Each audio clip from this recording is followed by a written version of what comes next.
Good morning and thank you for joining me on Delicious by Debbie. My husband wants a chocolate cake and he really liked the last one I made. I told him this morning it was a cake mix. So I'm going to show you what I did, that I doctored up the cake mix and he just loved it. It was a nice moist chocolate cake. So I have my oven preheated to 325. I bake it at 325 and I have a 9x13 pan sprayed. So into my mixing bowl, I'm going to put one chocolate cake mix and I'm using a 0 sugar. So we'll put that in first.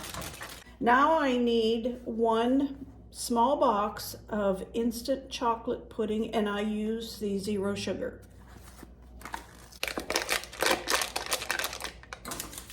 Instead of 3 eggs like the box calls for, I'm putting in 4. And I am also adding to mine a 1/2 cup of yogurt. You can use sour cream, yogurt, whatever. I make my own yogurt. 1/2 cup of my homemade yogurt. Instead of oil, I'm using butter.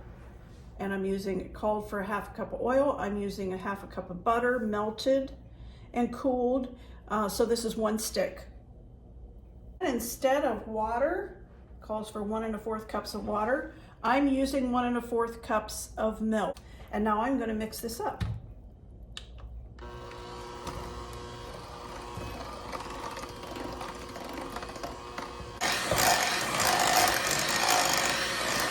Okay, I'm going to use my spatula and make sure that everything on the bottom got mixed. So I'm going to spread it into my 9x13 sprayed pan.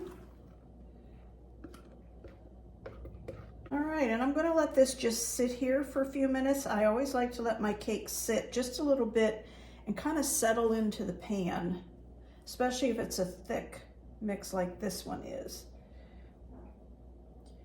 I will bake this for about between 35 and 40 minutes at 325, and I will show you when it's done. Okay, the cake is done. I just took it out of the oven.